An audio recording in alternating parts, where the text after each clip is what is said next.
Chapter 1. The Silver Kingdom.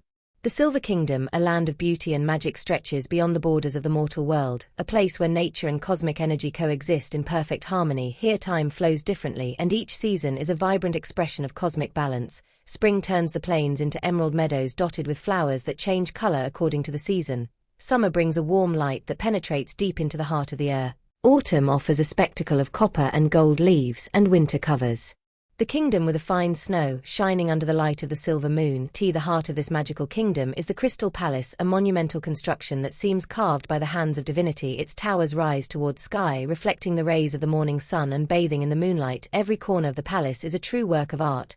The windows are decorated with delicate stained glass windows depicting scenes from the history of the kingdom, and the pure crystal walls capture and reflect the light in a fascinating spectacle. The palace gardens are a paradise of rare flowers, some of which grow only here, fueled by the magic that flows through this realm. At the center of this world is Princess Eilora, a royal figure and also a symbol of the balance of the kingdom. With an aura of soft light, Eilora inspires respect and admiration. Her silver hair seems to be an extension of the light that envelops the kingdom, and her blue eyes are clear as the purest springs. She is more than a leader, she is the keeper of the link between elves, nature, and the magic that keeps cosmic balance. Elves are the soul of the Silver Kingdom, ethereal creatures with delicate wings that shimmer in the sunlight. Each of the 14 main elves is linked to an element of nature, and their role is to watch over the balance of each region of the kingdom. Their dwellings, they are as enchanted as they are. Some live in centuries-old trees with hidden hollow, others in crystal caverns or on floating islands above lakes. Clairvoyance, these goblins communicate with each other through songs and lights, and the harmony they create resonates throughout the kingdom. However, the peace of the Silver Kingdom is not absolute. Beyond the visible borders, a dark force creeps in, trying to disrupt the harmony. Natural shadows of dark energies are present,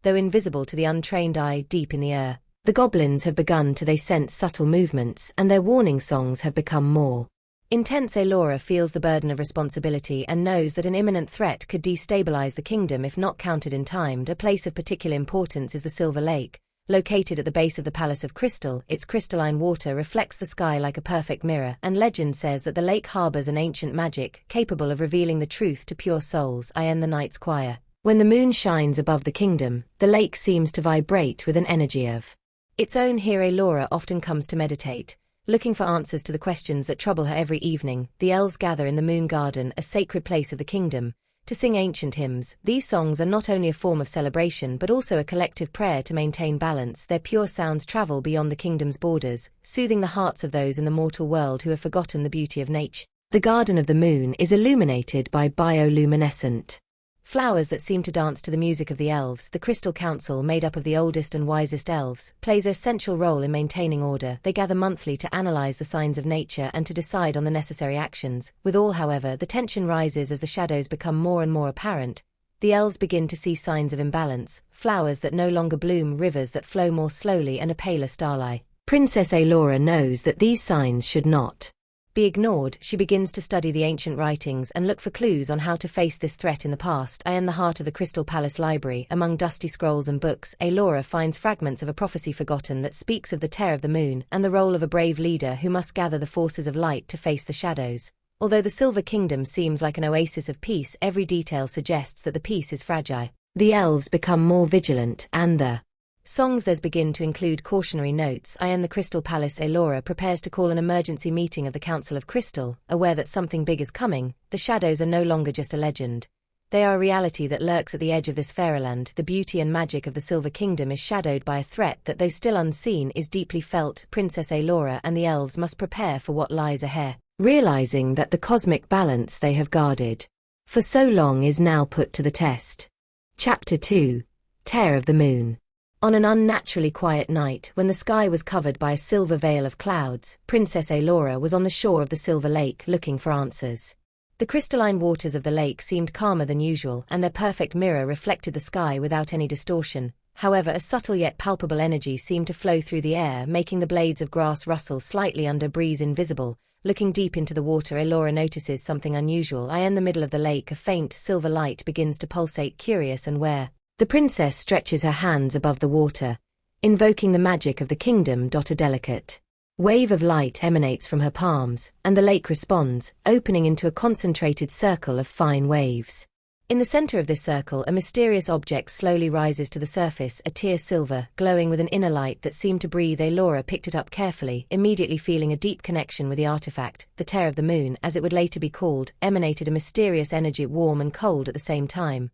His pulse seemed in sync with the heartbeat of the kingdom. Eilora closed her eye. Hazy images unfolded in her mind, visions of the past, of a time when the kingdom of silver was threatened by dark forces, but also fragments of the future in which the same shadow seemed to return.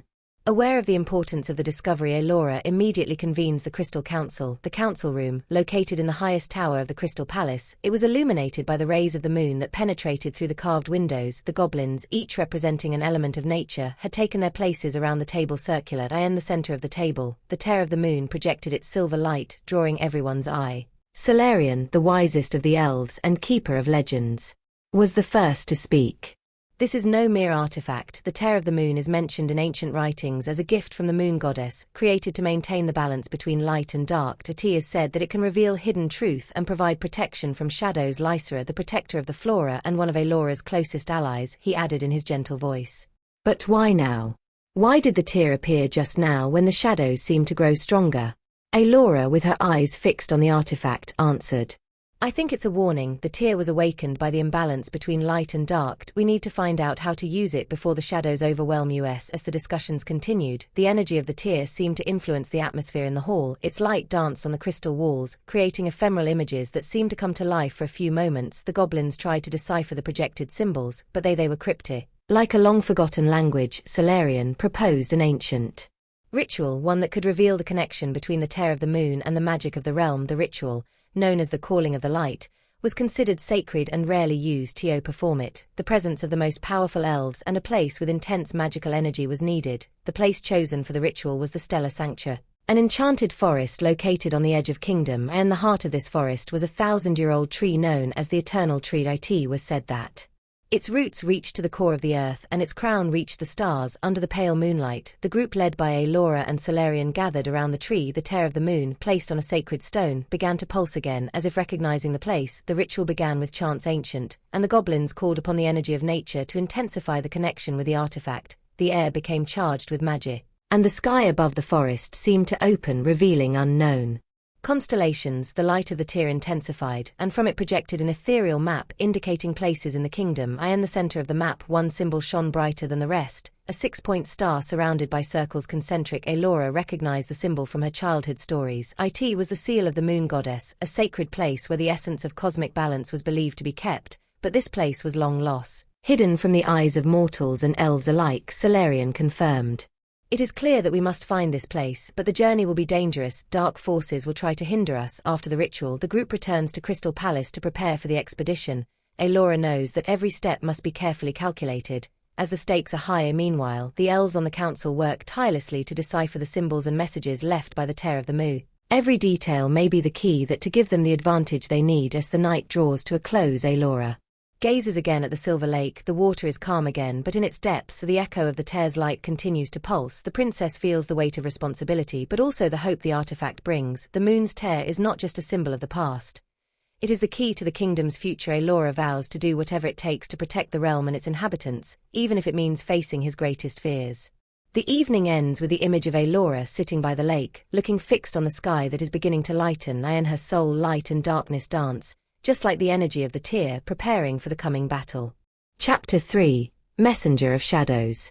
The night was thick, and the sky of the Silver Kingdom seemed to be studded with brighter stars than usual. However, a sense of unease hovered in the air, like a cold breeze that passes under your skin without you seeing it. The Crystal Palace shone like a beacon in the dark, and Princess Eilora, in a quiet room, pondered the meaning of the recent discovery. The tear of the moon, everything seemed to indicate an imbalance imminent. But the nature of the threat remained hidden in the shadows. Suddenly, the stillness of the night was torn by the hurried sound of a guard's footsteps. The doors of the council chamber suddenly opened, and a small but visibly wounded goblin was rushed in. His wings, once bright as dragonflies, they were now ragged and covered in a dark substance, like a soot that he refused to let go. The goblin trembled, but his gaze was determined. Eilora quickly descended from her crystal throne and came to meet the messenger. What happened?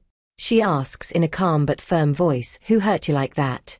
The goblin, whose name was Kale, tried to gather his strength. With a visible effort, he began to speak.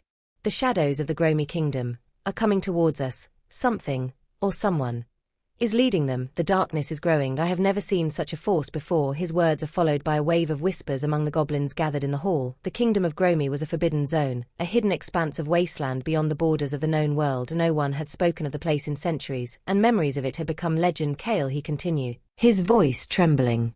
I was on patrol with 3 other goblins. I noticed a strange movement at the edge of our kingdom. The shadows in Gromi land were not just shapes but creatures of darkness. They attacked without warning. I managed to escape, but the others?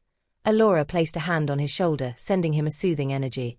You were brave, Kale. We will find out what is going on, and we will not let your sacrifice be in vain. Immediately after this, the princess calls an urgent meeting of the Crystal Council. The council room quickly fills with elves, each with a serious expression on his face. The light of the tear, still present in the center of the table, seemed to react to the messenger's news, pulsating more intensely. Celarion was the first to break silence.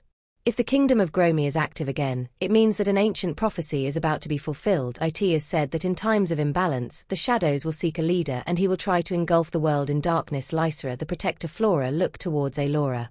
But what could cause such an imbalance?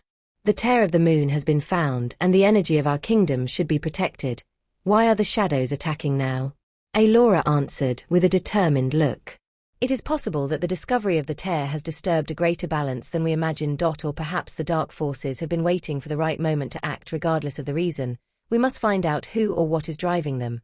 After hours of debate and analysis, the council came to the conclusion that an expedition was necessary to the borders of the kingdom, where the shadows had been seen. The bravest and most skilled goblins were to be selected for this dangerous mission. Eilora insists on being part of the team, though the council is hesitant to approve. The kingdom needs your leadership here, Celarion said, if anything were to happen to you.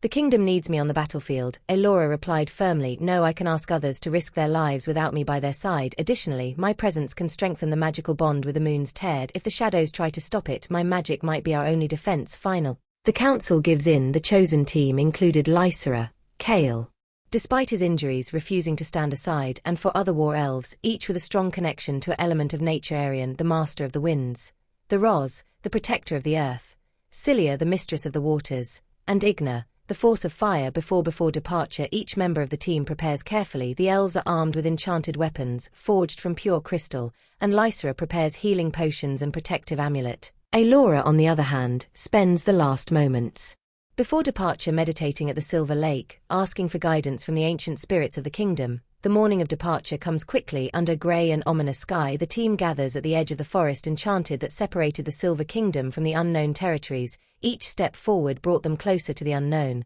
and the tension grew with each passing moment as they approached the borders of the kingdom. Nature itself seemed to grow quieter, as if the forest knew what awaited them. Their path was marked by subtle signs of the shadow's presence: dry leaves falling for no reason, trees with cracked bark, and the air becoming more and more difficult to breathe. Finally, they came to an observation point that gave them a clear view of the border of the shadow realm. The sight that unfolded took their breath away. Beyond the border, the land was barren and dark, as if the life had been ripped from here. Ghostly silhouettes moved in the distance, and the sky was covered in black clouds that seemed to pulsate like a heart. In the middle of this nightmarish landscape, a black stone fortress rose, emanating a sinister energy. Kale, in a trembling voice, whispered, There is the source, the shadow fortress in Gromiland." Eilora clenched her fist around an enchanted crystal she wore around her neck. She knew that what she was about to discover in that fortress could change the fate of the kingdom forever. Chapter 4. The 3 Guardians. The morning light was barely breaking through the high windows of the Crystal Palace, and Eilora was looking with concentrated eyes at an old scroll found in the depths of the royal library. The text was written in the ancient language of the elves and seemed to pulse with a special energy. It was a forgotten prophecy rediscovered with difficulty by Celarion, one of the wisest members of the Crystal Council. When the shadows rise and the balance is threatened, 3 guardians will awaken from their slumber. Only through their union will the kingdom be able to face the darkness. Eilora nodded and cautiously advanced. Every corner of the forest seemed to test their will. Once an illusion showed them images of their loved ones, trying to distract them from the road. It was Cilia who reminded them that illusions don't. They were using their water magic to break the spells that blocked their path. Finally, they came to a clearing where a huge tree of surreal beauty dominated the landscape. Its trunk was engraved with ancient runes, and its roots they seemed to reach into the ground like protective arms. "This must be the dream root," said Arion, "but where is the warden?" Eilora approached the tree and reached out to its trunk. Immediately, the runes glowed with a golden light, and a deep voice echoed in their minds. "Who dares to disturb the keeper's sleep?" Eilora answered calmly. I am Eilora, Princess of the Silver Kingdom. I have come to ask for the help of the Guardians to protect the kingdom from the shadows that threaten to destroy it. From the trunk of the tree began to emerge a tall and imposing figure made of light and bark. It was the first Guardian, a half-man, half-tree being. With eyes that seemed to contain all the wisdom of nature, I am Sylvan, a guardian of the forest dreams, and why sleep was D. But your words awakened me. If the shadows have returned, then the balance of the world is indeed in danger. Tell me, Eilora, are you prepared to pay the price for my help?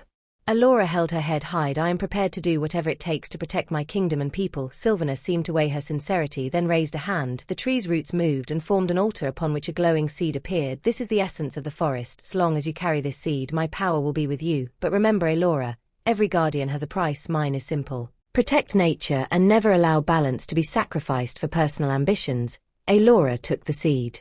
Respectfully, feeling the Guardian's energy flow through it. That moment, Sylvana disappeared back into the tree trunk and the forest seemed to resume its normal breathing. With the first Guardian awakened and the essence of the forest in possession, Eilora and her team turned back to the Silver Kingdom. The way back seemed less dangerous, as if the forest had accepted them as allies. However, in their heart, they knew that this was only the first stage of a journey much more difficult upon. Returning, Eilora presents the seed of the Crystal Council. The goblins looked on in awe, feeling the pure energy emanating from it. But time for celebration was short, as the next destination was already clear. The Eternal Stone, said to be in a forgotten desert. Night fell over the Kingdom of Silver. Eilora retreated to her room, looking at the tear of the moon glistening on the table beside her and the stillness of the moment. She realized that the road ahead will require not only courage but also sacrifices that she could not yet anticipate. But she was determined to go to the end, for her kingdom and her people. Chapter 5. Forest of Dreams. The Forest of Dreams was known to the elves as one of the most mysterious places in the Silver Kingdom. With every step Eilora and her team took, the forest seemed to come to life. The massive trunks of the trees were covered in bark that glowed subtly in the shades of gold and silver, as if they were painted by the light of the moon. The air was saturated with a deep silence, but at the same time, the pulse of an energy could be felt latent. A bone-chilling vibration. As they advanced, a fine mist began to rise from the soft ground, enveloping them in a veil of mystery. This mist was no ordinary mist. It seemed to be made of dreams and memories, and sometimes vague outlines of figures floated through it. Each member of the group felt the forest rummaging through their thoughts, bringing to the surface fears and desires they thought buried. Be careful, Lysra warned. The forest always tests the intentions of those who cross it. Don't let illusions distract you. Her words had barely been spoken when a ray of light broke through the mist, revealing a hidden clearing. In the middle of it was a small lake, whose waters did not reflect the sky but seemed to be a window to another realm. Above of the lake, an enigmatic creature floated, surrounded by an aura of golden light. The guardian of the Forest of Dreams showed itself for the first time. The creature was shape-shifting. First, it appeared to be a woman with delicate wings, but as Eilora approached, her form transforms into an androgynous figure with indistinct features. The Guardian was covered in a cloak of mist, and his eyes shone like two stars. Blue. Welcome, Eilora, Princess of the Silver Kingdom, said a voice that seemed to come from all directions. I know your desire, and I have been waiting for you. Eilora knelt before the Guardian, feeling an overwhelming sense of respect and humility. Guardian of Dreams, I have come to ask for your help. Our kingdom is threatened by the shadows of the Gromy Kingdom, and the prophecy says that only the union of the Guardians can restore balance. The Guardian seemed to think for a moment, then answered. Darkness is approaching, and your time is short, but my power cannot be given easily. Eilora, to gain my support, you must make a sacrifice. Are you prepared to give up a part of your soul for the good of the kingdom? Eilora looked up, looking at him with determination. I'm ready, tell me what to do. The Guardian held out a translucent hand to her. From this hand, a small sphere of light appeared, floating in the air. This is the essence of dreams. If you accept it, you will have my power, but you will lose the ability to see your own future in your dreams. Your destiny will become an enigma even to you. This is the price you sky. Eilora felt a fleeting fear, but courage enveloped her heart. She knew there was no time for hesitation. She reached out and touched the sphere of light. The moment she made this gesture, an explosion of energy surrounded her, and the entire clearing seemed to change. The trees sang a strange song, and the mist around them began to glow. The Guardian smiled gently at him. You have passed the test, Eilora. From now on, the dreams of humans and elves will be protected, and shadows will not be able to penetrate this realm of the subconscious. However, remember, power always comes with responsibility. The sphere of light dissolves into Eilora's skin, and she felt a new strength awakening within her. It was a direct connection to the realm of dreams, a connection that allowed her to feel every desire, fear, and hope from the realm. The Guardian began to retreat, his voice echoing in the air. Now go, princess, your time is precious, and other guardians are waiting for you. Don't let the darkness defeat you. When the guardian disappeared completely, the forest seemed to calm down, the fog began to recede, and natural light gradually returned. Eilora, though tired, felt a renewed resolve. The first step had been taken, and the support of the Dream Guardian was now theirs. Successful, she told the team with a slight smile on her face. But we all know this is only the beginning. Arian, who had been silent all this time, nodded. Our path will become more and more difficult, but we are with you. Eilora, Lysera and Cilia also voiced their support, and the group prepared to leave the forest. Although it seemed like they had only spent a few hours in the dream forest, the position of the sun revealed that several days had passed. Time had a different flow in this enchanted place upon exiting the forest. Eilora felt a sense of relief mixed with a huge responsibility. In her hands now lay the essence of dreams, a symbol of the Guardian's trust and a powerful weapon against the approaching darkness. However, she knew that each guardian she would meet would bring with it new challenges and sacrifices. With the first objective accomplished, the group headed for their next destination, the Eternal Stone, the place where, according to the prophecy, the second guardian would sleep. As they walked away from the Forest of Dreams, Eilora felt a warm presence in her heart. The Guardian of Dreams remained by her side, a guiding light in dark times. Chapter 6. The River of Time.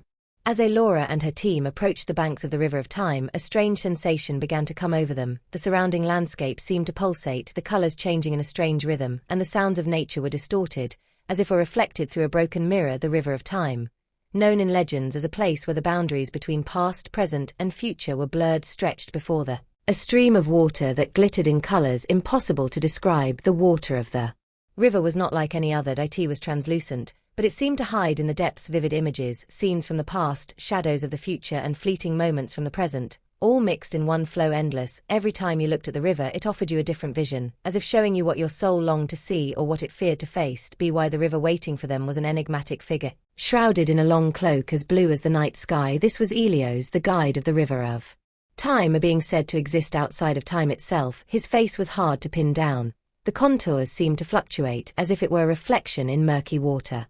Eilora, I've been waiting for you, said Ilios with a voice that seemed to come from all directions. The princess slightly bowed her head, a sign of respect towards this mysterious entity. I have come to retrieve the second artifact, she replied. Our kingdom needs the power of the Guardians to face the approaching shadows. Ilios looked at her with a serious expression, his penetrating eyes sparkling like the stars. The artifact you seek is a gift precious, but obtaining it will not be easy. The River of Time tests every soul that tries to cross it. You will have to face your own timeline, moments from your past, fragments of the present, and possible paths of the future. Do you have the courage to step into this realm of uncertainty? Eilora agreed, though her heart was pounding. She knew the River of Time was a tough test, but her resolve was unwavering. Ilios held out a thin, delicate hand, and a bridge of light began to form across the water. With each step she took, Eilora was doing it. The images in the river were becoming more vivid. The first vision rising from the waters was a childhood memory, a younger version of her, running through the palace gardens, laughing, innocent. But the joy quickly turned into a scene of sadness. When her father, King Eleanor, looked at her with sad eyes, saying words she hadn't heard in a long time. Sometimes sacrifice is the only way, my dear. Eilora felt a twinge in her chest. She knew that memory was related to the sacrifice her father had made to protect the kingdom. But until now she hadn't realized how much that loss had affected her. As he advanced, the images of the past disappeared and the shadows of the future took their place. He saw the kingdom engulfed in darkness, elves flee, and the crystal palace collapsing under the weight of the shadows. In the midst of the chaos, an unknown figure shrouded in darkness laughed shrilly. Are you willing to face this future? Ilios asked, appearing next to her again. Eilora gritted her teeth, trying to keep her composure. It is not a future I will accept. I fight to change it. In the middle of the river, the bridge of light began to disappear, and Eilora was forced to step directly into the water. To her surprise, she did not feel the usual wetness, but rather a warm feeling, as if the river was enveloping her with memories and emotions. In the middle of the current, an object shone brightly, the second artifact, a teardrop-shaped crystal, emitting a soft light and pulsating with an ancient energy. When she reached out to grab it, she felt resistance. A deep voice, different from Ilios's, echoed in her mind. Only the pure of heart can take this artifact. Are you worthy? I'm not perfect, but my heart is devoted to my kingdom and those I love, answered Eilora sincerely. After a moment of silence, the crystal gave way and Eilora felt an explosion of energy that engulfed her. That moment, she understood that the connection with the second guardian had been established. The bridge of light reappeared, leading her safely to shore. Eilora emerged from the River of Time. Ilios gave her a smile. Gentle. You have proven that you have the necessary courage and sincerity. Your path is far from over, but today you have taken an important step. The guardians are beginning to recognize their leader. As they walked away from the river of time, Eilora felt a profound change in herself.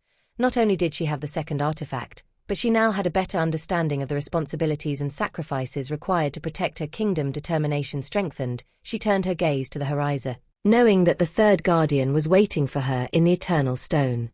Chapter 7. The Lost Citadel. After crossing the river of time, Eilora and her companions arrive at the gates of the Lost Citadel, a place shrouded in mystery and oblivion. The citadel, said to have been a vibrant center of fire magic, was now a ruin overgrown with wild vegetation. Once majestic, were now cracked and overgrown with moss, and the walls bore the marks of a troubled past. As Eilora stepped through the main arch, you felt a wave of heat. As if an invisible flame flickered in the air, the ground beneath their feet seemed to vibrate gently like a slow-beating heart. The air was thick, charged with the smell of burnt earth and roasting wood. "This is the Lost Citadel," whispered one of the goblins, his voice filled with wonder. It was said that the greatest masters of magic lived here. Of fire, Eilora noticed ancient inscriptions carved into the stones of the walls. Each rune glowed faintly, emitting an orange light, as if a magical force still smoldered within them. As they advanced, they sensed the presence of a place that had not been completely abandoned by its powers. In the center of the fortress there was a huge altar carved from a massive block of obsidian. On its surface were engraved images depicting a guardian, a magnificent creature with wings of flame and eyes that seemed to penetrate the soul. Beneath these images, an ancient inscription revealed a cryptic message. "The eternal flame watches over those who demonstrate courage and purity of heart. Only those who control their own shadows can summon the guardian of fire." Eilora looked at the inscription carefully, aware that every word had a deep meaning. That moment, an elf in the group remembered a legend. In order to wake up the guardian of fire, he had to find the eternal flame, hidden deep in the citadel. It was a simple flame, but a manifestation of pure energy, protected by trials designed to test the will and spirit of those who sought it. The team searched for clues to the location of the eternal flame. The shadows around them seemed to come to life. At first, they were simple silhouettes that trembled on the walls, but soon they began to take distinct forms. The shadows in Gromy Land became images from the past of each member of the group, including Eilora. Moments of pain, failure, and regret were beginning to be projected in front of the. Eilora felt a chill run down her spine as a shadow took the shape of a lost loved one. Her father, King Eleanor.The, the destroyer of memories, seemed to. He looked at her reproachfully. "Why did you let our kingdom be exposed? Why weren't you stronger?" The words seemed to be spoken directly from her mind, an echo of her own doubts, but Eilora remembered her father's lessons. A leader's greatest strength is the ability to recognize his weaknesses and turn them into strengths. "You are just an illusion," she told the shadow firmly, ignoring the pain in her heart. "You will not be able to stop me." The destroyer of memories disappeared, and the light of the altar in the center of the fortress seemed to become more intense. The elves in the group, inspired by Eilora's courage, also succeeded to face their fear, and the shadows surrounding them began to recede. After the shadows were defeated, a secret passageway opened beneath the altar. Stone stairs led down to a hidden chamber where bright light pulsated like a living heart. In the center of the room, on a simple pedestal, burned the eternal flame, a flame that constantly changed its color, passing from red to orange, yellow, and even blue. Eilora slowly stepped towards the flame, feeling its intense heat. She knew this was more than just energy. "It was a final test. If you want to prove your worth," said a deep voice that seemed to come from the very flame, "you must sacrifice your fears. The flame only burns for those who are ready to leave the past behind." Eilora closed her eyes, concentrating. She recalled all the moments of insecurity, all the mistakes he had made, and he accepted them. He knew he couldn't change the past, but he could learn from it. With this revelation, he reached out to the eternal flame. Instead of burning it, the flame embraced his hand, and a light, blinding lights filled the room. When the light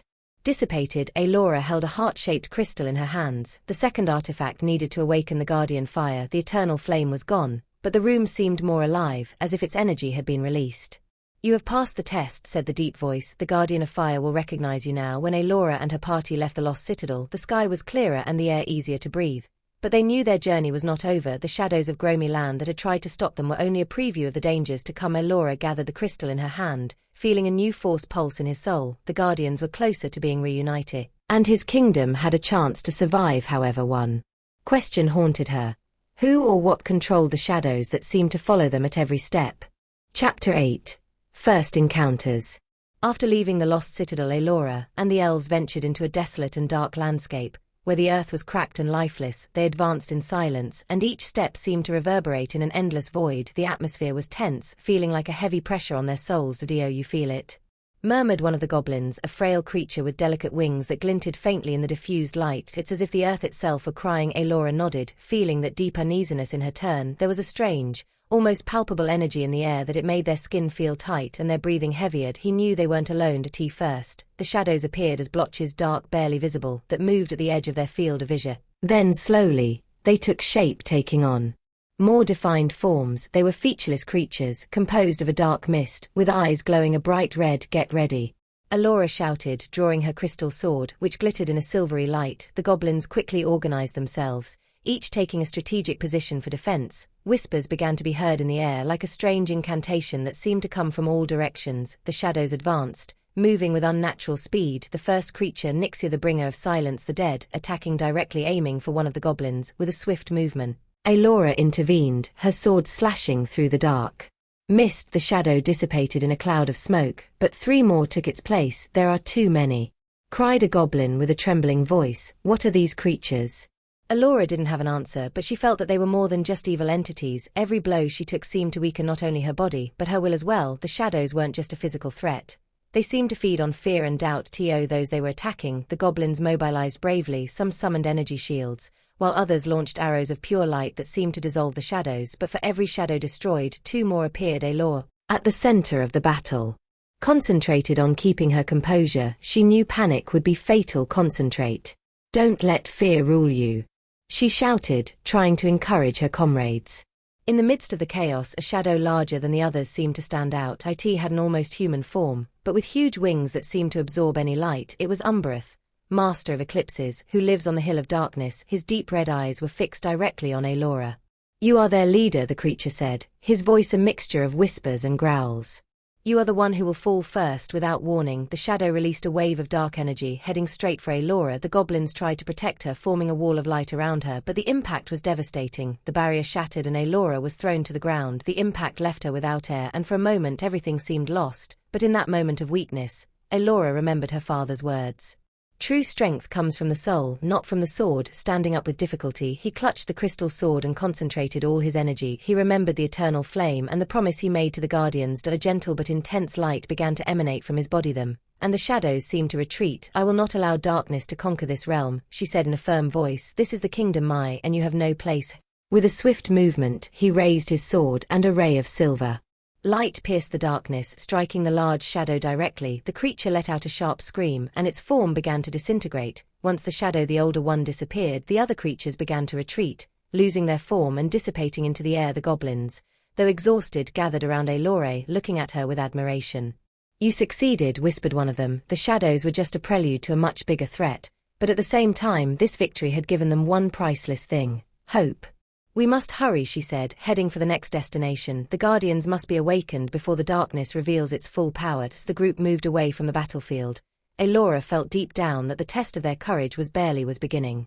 But she was ready to face any challenge, because she knew that the fate of the Silver Kingdom depended on her. Chapter 9. Garden of the Moon. After confronting the shadows of the Gromy land, the group led by Eilora arrived at a sacred place of the Silver Kingdom, the Garden of the Moon. It was a quiet night, and the moon in its full phase illuminated the land with a silver glow. The Garden of the Moon was a sanctuary, a place of refuge and meditation, surrounded by a natural wall of jasmine flowers and ivy. The air was soaked with perfume subtle and soothing, which seemed to drive away fatigue and worries. Every step of Eilora and the elves seemed to be accompanied by a silent melody, like an echo of the harmony of the universe. In the center of the garden was a small lake, with silvery waters that reflected the sky above it. Floated a platform of pure crystal, where those seeking answers could meditate under the moonlight. The goblins sat on the edge by the lake, tired but hopeful after their recent victory. Eilora, however, felt a deep uneasiness. She knew that the shadows had not acted by chance. There was a greater purpose to their attack, and she needed to discover it. Eilora slowly walked towards crystal platform, her gaze fixed on the moon. With each step, she felt the tension in her soul begin to dissolve. She reached the middle platform. She closed her eyes and began to meditate. Her breathing became slow, and her mind began to clear of tumultuous thoughts. From the depths of the lake, a faint light began to pulse. The elves stood up, looking at each other in wonder. The light grew more intense, until an ethereal figure appeared above the water. It was a creature with graceful features, a woman with translucent wings, clothed in a shining cloak that seemed to be woven from the rays of the moon. "Welcome to the Garden of the Moon," said the figure in a soft and melodious voice. "I am the spirit of this garden, a keeper of balance and a guide for those who seek the truth." Eilora opened her eyes and stood up with an expression of deep respect. "Spirit of the Moon, we are looking for answers. The shadows in Gromy Land that attacked us are stronger than we thought, and their motivations are hidden in the dark." The spirit tilted his head slightly and held out his hand. An image appeared in his palm, a globe of light that seemed to pulsate to the rhythm of a living heart. "The shadows are linked to an ancient artifact known as the Night Heart," the spirit said. "This artifact, lost in the mists of time, it was created from the essence of darkness and light, meant to maintain the balance between the two, but now it is corrupted and its power feeds the shadows." The spirit began to tell of the Night Heart. The artifact had been created many millennia in, followed by an alliance between the guardians of light and dark. It was a symbol of peace, proof that the two opposing forces could coexist. But as years passed, the thirst for power of some of the guardians destroyed this balance. The Night Heart was hidden, and its lost location became a mystery. If the shadows now manifest with such intensity, it is clear that the Night Heart was found by someone who is not using it for noble purposes, said the spirit. "You must retrieve it before the entire kingdom to fall prey to darkness." Eilora listened intently, feeling a growing responsibility press upon her, but at the same time, this information had given her a crucial clue on how to fight the shadows. "How can we find the nocturnal heart?" she asked. The spirit gestured to the lake, and the surface of the water became a screen on which an image appeared. It was a map, with intricate paths leading to an unknown location. "This is the Cavern of Shadows, the place where the artifact is kept. But the journey will be dangerous, and the shadows will try to stop you at every step. You must prepare well." In addition to the location of the artifact, the spirit also reveals a secret about shadows. These, being created from the essence of darkness, were extremely vulnerable to pure light. But not just any kind of light, they needed the light of the moon, combined with an ancient incantation, to be banished for good. In the Garden of the Moon there is a rare flower known as night glow.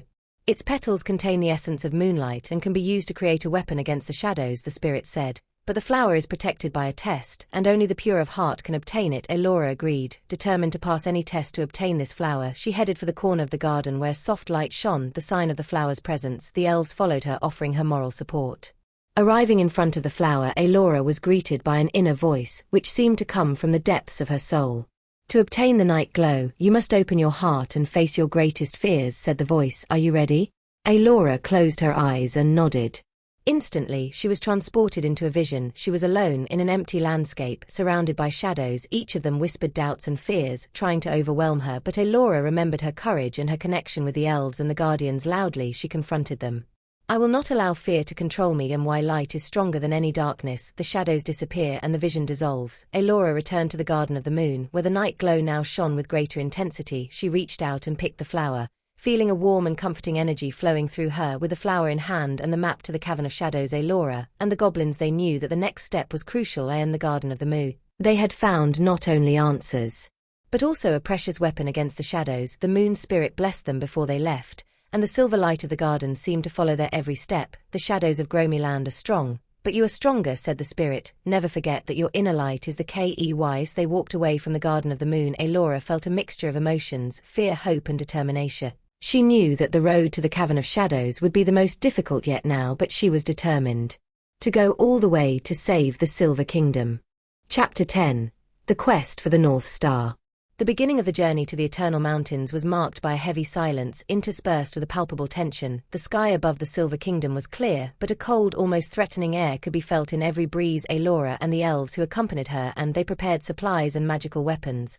Aware that the road to the Eternal Mountains was not without dangers, the Eternal Mountains, located on the border to the Silver Kingdom, they were a place of legend. Their ridges pierced the sky, covered with snow that never melted, and stories spoke of wind spirits that protected the pole star, a magical object that could reveal the secrets of heaven and earth. The North Star was the key to the last guardian, the most powerful of all, and the one who could decide the fate of the kingdom. The journey through the mountains began with a passage through the Valley of Shadows, a region shrouded in dense fog, which seemed to create illusions meant to lose traveler.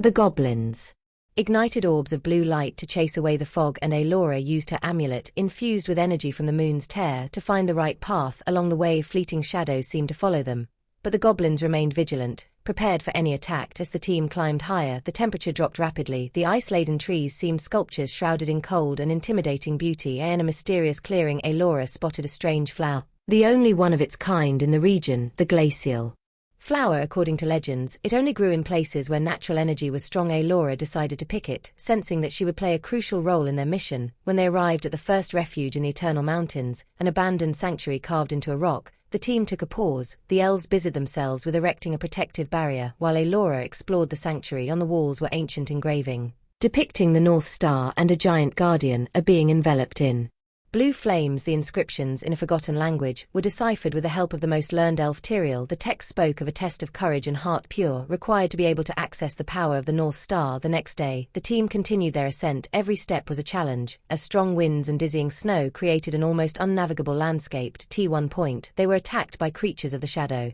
ethereal beings with glowing red eyes. The goblins formed a circle of protection around Eilora, and she invoked the magic of the amulet. The team's combination of light and courage made the shadows disappear, but the attack made them realize that the dangers were increasing as they neared their destination. Finally, they reached a natural bridge made of pure ice, which connected two massive rocks. On the other side of the bridge was a bright cave, from which an intense blue light shone, the North Star. Crossing the bridge was dangerous as it was fragile, and below was a bottomless chasm. The elves created a protective spell to stabilize the temporary bridge, and Eilora undertook the last part of the journey alone. As she entered the cave, she was greeted by a warm and comforting energy. The cave was filled with ancient crystals and engravings, and in a shrine at its center, the North Star shone like a living flame. But to take it, Eilora had to pass a final test. Oh, ancient voice resonated in the cave, putting her in front of a difficult choice: sacrifice something dear for the good of the kingdom or abandon the mission. Eilora chose the sacrifice, offering a part of her own magical essence to prove her devotion to her kingdom. The North Star accepted this gesture, becoming a talisman that Eilora began to feel as an extension of her own being. With the talisman in her hand, she came out of the cave, being greeted by the elves who were eagerly waiting for her. The energy of the North Star enveloped the entire team, giving them new strength and hope for what was to come. The journey to the Eternal Mountains had been a transformative one for Eilora. The North Star was not just a magical object, but a symbol of courage, sacrifice, and deep connection with cosmic powers. With a new artifact in their possession, the team was now ready to continue the mission. But they knew that the dangers would not go away. The shadows seemed closer than ever, and the battle to protect the Silver Kingdom was far from over. Chapter 11. Shadows Gather. Beyond the borders of the Silver Kingdom, the shadows had begun to gather like a dense cloud covering the sky. The dark energies gathered into a central point, and the air seemed to tremble under their weight. In the midst of this commotion, there was an enigmatic figure, a figure who seemed to lead this gathering of shadows and dark energies. It was the first time the shadow leader had revealed his presence, and what was to come would shaking the entire Silver Kingdom. This leader, known as the Tenebros King, is the master of the Gromy land, had an aura of overwhelming power wrapped in a robe of a black material that seemed to absorb light instead of reflecting it. Tenebros was an almost supernatural presence. His face was partially hidden under an obsidian mask, but his eyes shone with a light red like flames burning in an infinite void. His voice was deep but calm, and every word he spoke seemed to reverberate around like an echo piercing the seas. "The time for hiding has passed," said Tenebros, looking at those gathered around him. "The light of the Silver Kingdom was a hindrance to our circumstance, but their weaknesses will give us victory." Those who understood the leader's call were creatures of nightmare, entities born of fear, hatred, and despair. Each of them had a different form, shaped by the darkest corners of the imagination. Some wore ragged wings, others had insubstantial bodies, like shadows trembling beneath a faint light, but all were loyal to their lead, drawn to his power like moths to a flame. As Tenebros continued to speak, his plan became clearer. "We must recover the tear of the moon and turn it into a source of our power. T is the key to destroying their balance and establishing our total dominance over this realm." His words sounded like an order, and the shadows began to buzz with excitement. Beyond this gathering, the darkness was beginning to spread subtly. In the forests on the edge of the Silver Kingdom, the trees seemed to lose their glow natural, and the vibrant green grass had become a shadow of what it had once been. Elves, instinctively connected to nature, felt the growing unrest. Eilora himself felt a strange tension in the air, a mute warning he could not ignore. The Crystal Palace preparations were in full swing. The Crystal Council elves were alarmed by the changes that were happening in the kingdom. Their connection with nature made them feel the imbalance more and more strongly. Each flower that withered suddenly, every river that seemed to flow more slowly was a sign of approaching darkness. Eilora spent hours studying the ancient texts in the palace library. She knew that the answers to her questions about the shadows lay in the ancient history of the kingdom, but the pages of the manuscripts seemed to hide more questions than answer. However, one name kept coming up. Tenebros. Although little was written about him, it was clear that he had been a feared figure in the past of the kingdom. "If Tenebros is back, we need to find out how he was defeated the first time," said Eilora to the elves of the council. We cannot allow the darkness to spread. The council decided to send messengers to the farthest corners of the kingdom to gather information. The same time, the elves in the warrior wing of the kingdom were beginning to prepare for possible confrontations. Silver light armor and weapons forged with pure magic were carefully prepared as the pale moonlight bathed the moon garden. Eilora felt a strange presence. A shadow materialized beyond the edges of the garden. Was Vargal, the shadow of the wolves, lives in the land of the shout desolation. It wasn't just a mere shadow, but one that pulsated with a dark energy. It was a soil sent by Tenebros. Princess Eilora, said the shadow in a hissing voice. My master Tenebros offers you a chance. Surrender now and avoid the inevitable destruction. Your kingdom cannot withstand our power. Eilora stood still, staring at the creature. Tenebros may try to bring his darkness here, but the Silver Kingdom has survived through the ages. We do not surrender, Shadow chuckled, a cold, lifeless sound.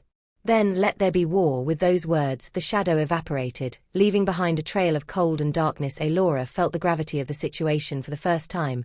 Tenebros was no ordinary enemy, and the Silver Kingdom would be tested how had never been before.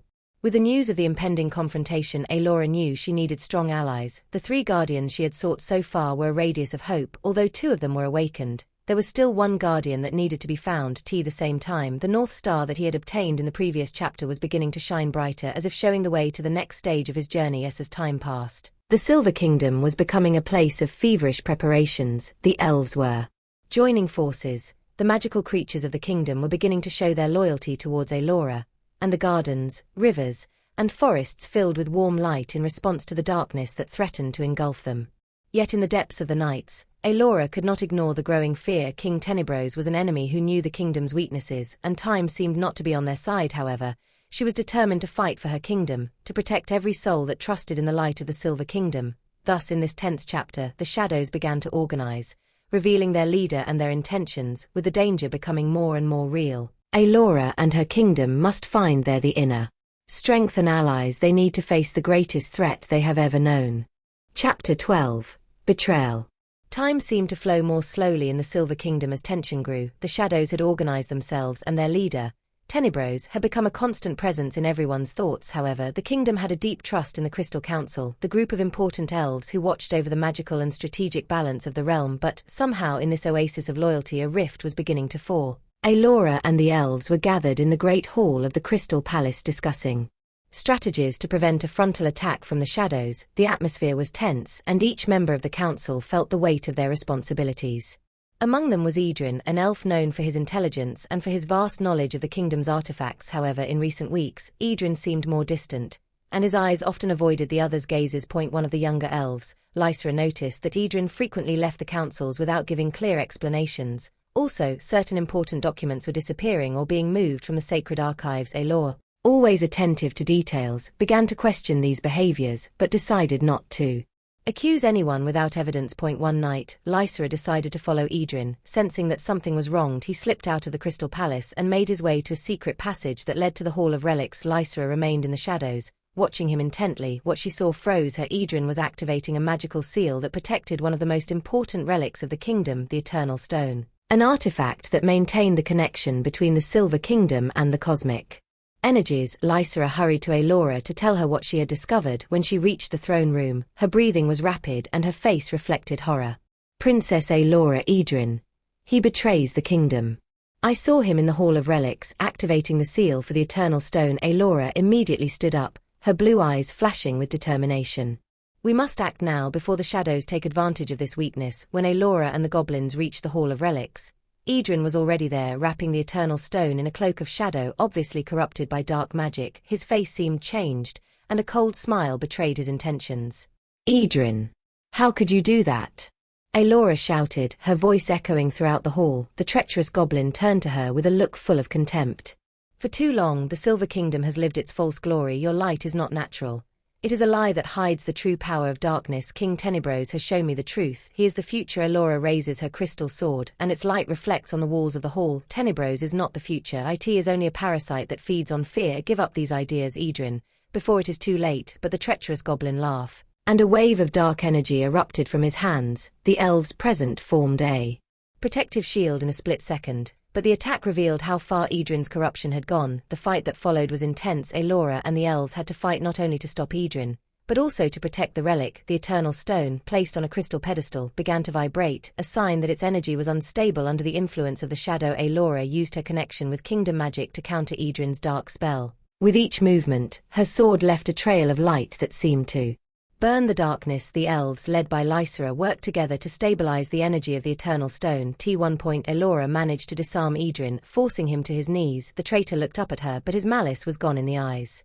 I just regret. Chapter 13. The Inner Light. After Idrin's betrayal, the Silver Kingdom seemed more vulnerable than ever. Although the relic had been saved, the effects of the dark energy had left a deep imprint on the souls of the elves. Eilora, aware of the fragility of the moment, retreated to meditate in the Garden of the Moon, knowing that only through introspection could discover how to deal with the shadows that threatened the kingdom. Ever since childhood, Eilora had been taught about a rare and ancient ability called Inner Light. This was a latent force, accessible only to those who managed to harmonize their emotions and understand their deep connection to the realm. But using this ability was dangerous, requiring absolute control over fears and desires. Standing on the edge of the silver lake in the Garden of the Moon, Eilora closed her eyes, letting the silence envelop. Her breathing became slow and his mind clearer than ever, meant that he was ready to explore the depths of her soul. A faint light began to emanate from her chest, pulsing in unison with her heartbeat. You have come, whispered a soft voice that seemed to come from the depths of the lake. It was the spirit of the moon, an ancient entity that protected the garden and the wisdom of the kingdom. Eilora opened her eyes, watching the spirit take shape. It was a being of pure light, with a fluid form and delicate features. Spirit of the moon, I need your help. Our kingdom is surrounded by darkness, and the shadows are growing stronger. I must learn to use the inner light to protect those who depend on me. The spirit smiled, a warm and full expression of wisdom. An inner light is no ordinary weapon. Eilora, it is the reflection of your soul. Only those who strengthen the balance between light and dark can access this power. You will have to befriend your own fears and turn them into allies, under the guidance of the spirit of the moon. Eilora was led into a trance state. The world around her disappeared, and she found herself in a vast landscape, a combination of light and shadow that stretched to infinity. There, in the middle of that ethereal realm, were all his emotions and memories materialized in the form of glowing spheres. Each sphere, it contained a moment of her life, the joy of childhood, the loss of her father, the fear of failure, and the hope for the future. But the biggest challenges had appeared in the form of shadows, representing the uncertainty and guilt that weighed on her. Don't avoid them, said the spirit. Look into their eyes and understand them. With a heavy heart, Eilora approached the first shadow, which seemed to incarnate in the form of her father. The silhouette looked at her with sad eyes. Why weren't you stronger? The shadow said, his voice an echo of his own fears. Eilora felt a lump in her throat, but it meant she couldn't avoid this confrontation. Calmly she replied, I'm not perfect, but every mistake has taught me something, and why strength doesn't come from absence fears, but from the courage to understand them. The shadow dissipates, leaving behind a sphere of light that merges with Eilora. Every confrontation with a shadow, it revealed a hidden truth about her.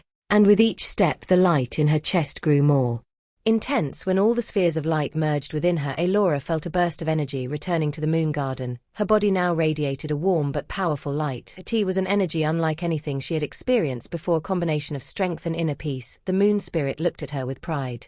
You have succeeded, Eilora. Now you begin to understand that the inner light is not about destroying the darkness, but about the balance that allows the light to shine. He must practice and control it or risk being overwhelmed by his own power. Shortly after his return, the shadows attacked again, this time trying to destroy a sacred meadow where elves cultivated rare plants used for protective spells. Eilora and her team quickly arrived at the sea, but the number of shadows was overwhelming. With calm breathing, Eilora invokes the inner light. The energy emanating from her drives away the shadows, but also calms the devastated meadow. Chapter 14. The Secret Alliance. As the shadows became more and more aggressive, Eilora knew she had to find an unexpected solution to deal with the growing threat. The Silver Kingdom could not stand alone, and the shadows had a crucial advantage. They knew perfectly well the realm in which they were hiding. Eilora means she had to go into the darkness and learn more about her enemies. Thus began the journey to the kingdom, to King Tenebro. The kingdom of Gromi had been a forbidden area for centuries, a place shrouded in eternal fog, where even light seemed to be absorbed by the deep darkness. Stories said that this land had once been inhabited by a mysterious people called the Umoli who had inexplicably disappeared, but Eilora knew that in order to survive and defeat the shadows, she had to learn the truth about this people and their connection to Tenebros. With a small team of her most trusted goblins, including Eilora and Arian, Eilora penetrated the Gromi kingdom. The path was dangerous, full of natural traps and dark Magic, the trees seemed to watch their movements, and the soft ground betrayed the presence of hidden dangers beneath the surfaced sunset. They arrived in front of a huge cavern that vibrated with a strange energy. It was clear that this was a sacred place for shadows, but also a possible entrance to an unexplored territory. As the team stepped inside, a strange shudder enveloped their ears, like a mixture of whispers and old song. The light of the protective sphere Eilora carried seemed to be absorbed by the walls of the cavern. Suddenly, a figure materialized from the shadows. It was an Umoli, a creature with human features, but with silver-hued skin, eyes as black as the abyss, and an aura that seemed to be composed of mist. The being wore a long cloak decorated with ancient symbols, and looked at Eilora with curiosity mixed with caution. "Who dares to enter our realm?" asked the being in a voice that seemed to come from all directions. Eilora stepped forward, raising her hands in a gesture of peace. "I am Princess Eilora of the Silver Kingdom. I have come to seek your help. The shadows of Gromy land threaten our realm, and you are the only ones who understand this power better than anyone else." Umoli stared at her, seeming to analyze her soul. After a moment of silence, he said, "The shadows are our creation. They were meant to protect us, but they were corrupted by an old enemy. We don't know if we can doubt your intentions." Princess Chio proved the sincerity of her intentions. Eilora means she must pass a test. Umoli, whose name was Kael'thar, led her into a vast hall where the walls were covered with runes that glowed faintly in a bluish light. In the center of the hall was an altar with a black flame burning, the symbol of the energies that fueled the shadows. "This is the flame of shadows," Kael'thar said. "It signifies the balance between light and dark. If you can touch it and remain unharmed, it means your soul is strong enough to gain our help." Eilora took a deep breath. Knowing that this test was not only physical but also spiritual, she approached the altar, feeling as each step grew harder, as if the darkness was trying to pull her back. As she reached for the flame, a wave of cold and heat enveloped her simultaneously. In that moment, memories of her father Vidrin's betrayal, and of all the sacrifices made until then, flashed through her mind, but instead of overwhelming her, these images pushed her to resist. With a supreme effort, she touched the flame, and it transformed into a brilliant white light. Kael'thar looked at the scene in a W. "No mortal has passed this test in centuries," he said. "It seems we underestimate your light. We will form an alliance, but it comes with a price." Eilora had to commit to maintaining the balance between light and dark. Even after the shadows were defeated, Kael'thar warned that if the light became too dominant, the realm would be just as destroyed as if the darkness had won. "I accept your terms," Eilora said, aware of the weight of her promise. "I want not only to defeat the darkness, but to bring peace and balance to my kingdom." Kael'thar and the other Umals agreed, and the alliance was sealed through an ancient ritual in which light and darkness were united in a symbolic dance of energies. When Eilora and her team left the kingdom Gromy, they now had a group of loyal Umals with them, willing to fight against the corruption in their own realm. In her heart, Eilora felt that she had taken the first step towards unifying the forces that could save the Silver Kingdom, but she knew that this was only a small victory in a much bigger war. Chapter 15. Revelation. After forming the alliance with the shadows, Eilora returned to the Silver Kingdom with a mixture of hope and trepidation. Although the alliance represented an important step in the fight against the shadows, there were many questions left unanswered. Among them, the most pressing was related to the Guardian's prophecy, a mystery that seemed to be the key to fulfilling Eilora's destiny. Deeply aware that time was running out, Eilora requested an urgent meeting with the Council of Crystal. This council, made up of the wisest elves in the kingdom, was the only source of knowledge about the ancient texts and legends that shaped the history of the realm. The council chamber, with its diamond-transparent walls, became the scene of a moment of crucial importance. The elves opened a huge book covered in ancient symbol, its pages glowing faintly under the crystal light of the hall. Eilora stood between Lysera and Arion, overcome with emotion and impatience. The goblin Tyrael, the most learned of them, began to read in a solemn voice. "When the Gromy shadows encircle the light and the very essence of earth is threatened, a brave heart born of light and shadow will awaken the guardians to bring balance. She is not only the ruler but the bridge between the two worlds." The words resonated in the whole hall, but Eilora remained still, absorbing every syllable. "The bridge between the two worlds," she mumbled. "What does this mean?" Tyrael continues. "The prophecy implies that you are more than just a princess or ruler. You represent a unique element in this struggle, the unification of opposing forces, light and dark. The guardians mean they depend on you to activate their full power." This revelation unsettles her. On Eilora, throughout her life, she had been taught to be a brave leader, but she never imagined that her destiny would be so closely tied to the balance cosmic. To confirm the interpretations of the prophecy, Eilora was advised to visit the Eternal Garden, a sacred place located in the center of the kingdom. This garden, protected by ancient magic, contained a fountain of knowledge, where the truths of the realm are said to be reflected in the form of visions. Accompanied by Lysera and Arion, Eilora entered the Eternal Garden. The beauty of the place was overwhelming. Flowers of an unearthly glow grew on the edge of a clear lake, while trees shrouded in silver light seemed to watch over those who approached. The spring was in the center of the lake, and Eilora had to meditate on the shore to access the vision. With her eyes closed, Eilora felt the world around disappearing. A bright light enveloped her, and when she opened it, she was in a completely different landscape.